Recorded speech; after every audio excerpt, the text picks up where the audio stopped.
Hi y'all, my name is Dani. I'm a yoga teacher here at Truve, and today I'm going to be walking you through 5 yoga poses that will help you sleep better.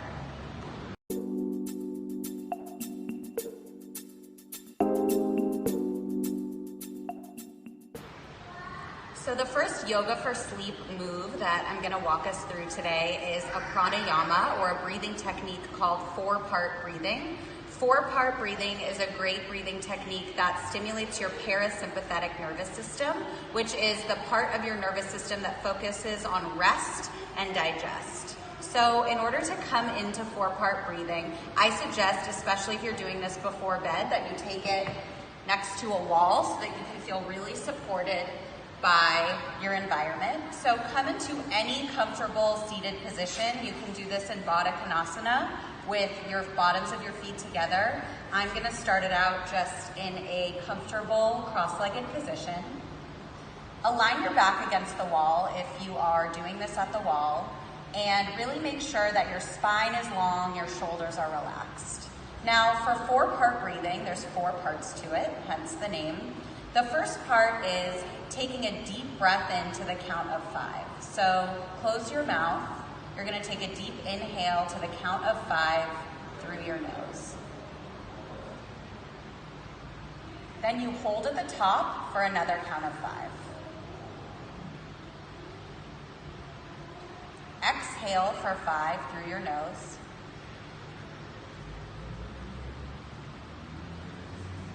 And then hold at the bottom.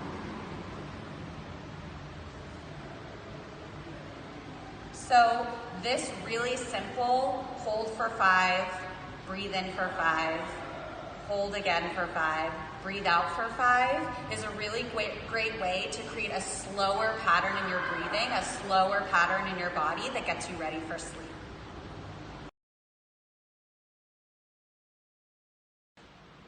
A great yoga move for sleep is a move that you might recognize from yoga class called cat-cow. So cat-cow is often used as a warm-up in yoga class, but it's also really great to do before bed because it releases tension in your shoulders, in your neck, and it also massages your spine and your low back.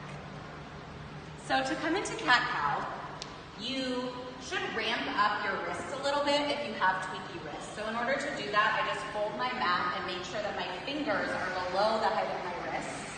Make sure that your wrists are underneath your shoulders and that your knees are underneath your hips.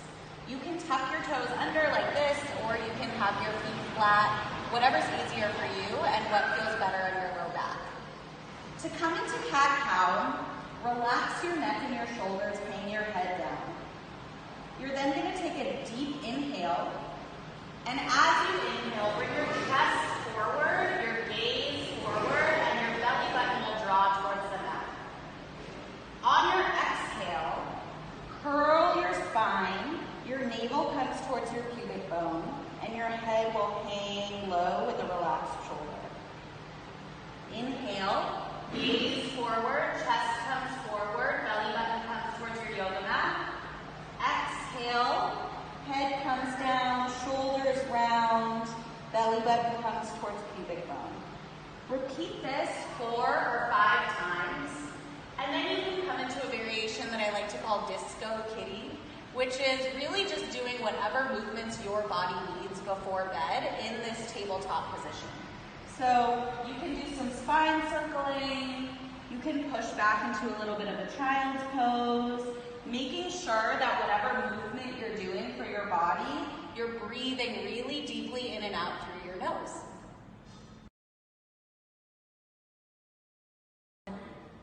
A great yoga pose for sleep before bed is pigeon pose, which is actually my favorite yoga pose.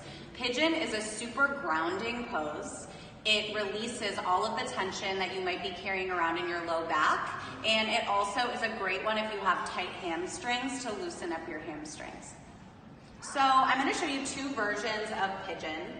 The first one I would recommend for folks who have a little bit more flexibility or mobility in your hips, especially if you're doing this pose without having done like a whole hip opening yoga series before. So that would be just traditional pigeon on your mat. The way to come into pigeon is to bring your ankle or your heel in towards your pubic bone A great way to get maximum stretching in your back leg here is actually to tuck your toes under. Use that to leverage your back leg backwards a little bit and then reposition that back foot. Once you're here in pigeon, it's really up to you how deep you want to go in terms of grounding into this pose. So start to slowly walk your hands forward.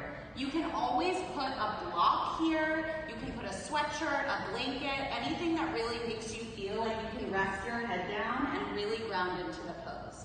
Once you're in the pose, at whatever level feels good for you, take some really deep breaths in and out of your nose and try to feel the support of the earth, of your mat below you to try to really get into that parasympathetic nervous system, that rest and digest nervous system.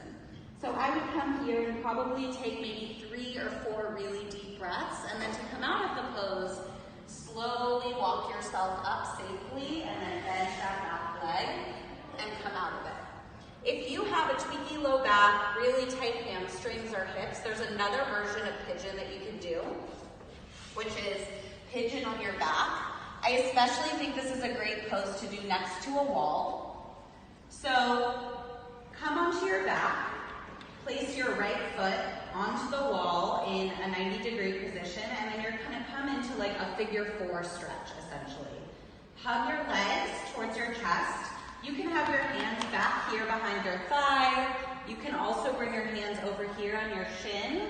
And then you're gonna take those same deep breaths, just really feeling the ground underneath you, feeling the earth supporting you, letting your nervous system relax as you open up your hips and you feel that release happening in your low back. So those are 2 versions of pigeon before bed.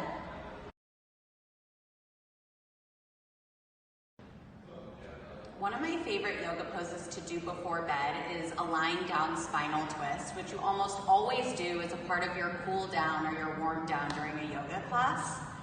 Lying down spinal twist is great because it actually massages your gut and helps to get you ready to go through a digestive process when you're sleeping. It also releases a lot of tension in your low back, in your shoulders, in your neck, and really just all parts of your body. So to come into a lying down spinal twist, you will come into a lying down position. Feel free to pad up your mat with a blanket or anything else that's really going to make you feel comfortable in this pose. Your arms will be out to the side and you will hug your knees into your chest. Take a deep breath here. And then take an inhale. And on your exhale, bring your legs down to one side. You can play with the angle of where your knees are depending on what feels good for you and your low back. The closer your knees are to your chest, the more deep of a stretch you're going to feel here on your side body, your ribs, and your hip.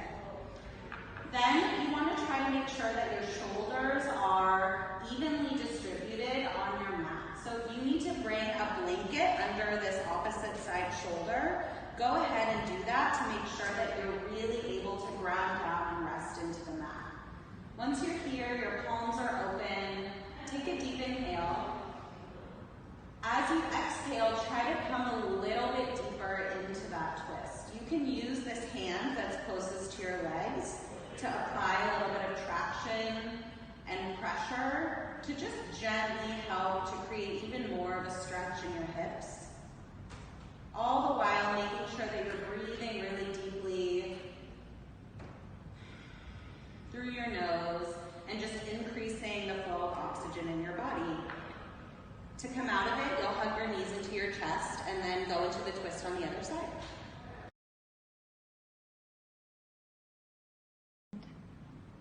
So everyone's favorite part of yoga class is Shavasana.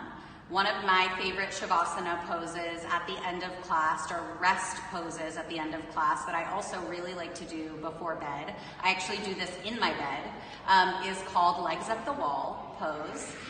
Legs Up the Wall is really awesome, especially if you've been on your feet all day, if you've been wearing uncomfortable shoes, if you have any sort of tension from any workouts in your calves or in your feet.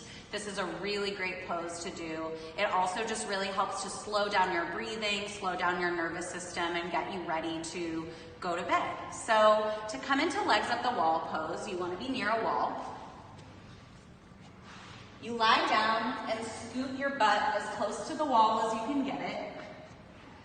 Hug your knees into your chest, and then bring your legs up the wall.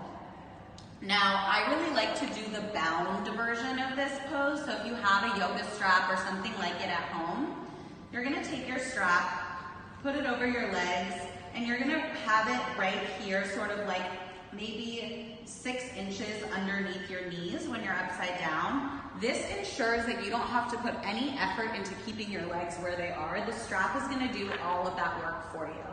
So once you're here, you're comfortable. Make sure there's a little micro bend in your knees so that you're not locking out your knees or creating any tension during this pose. Keep your arms open, out to the sides and your palms open to the sky. Make sure that your shoulders are even, that your head is in an even neutral position. And then come into some really deep breathing with your eyes closed. I like to do this for at least 5 minutes to just really let that blood drain from my legs down into my body, to really let my nervous system fully calm down. And this is usually the last yoga pose that I do before I go to sleep.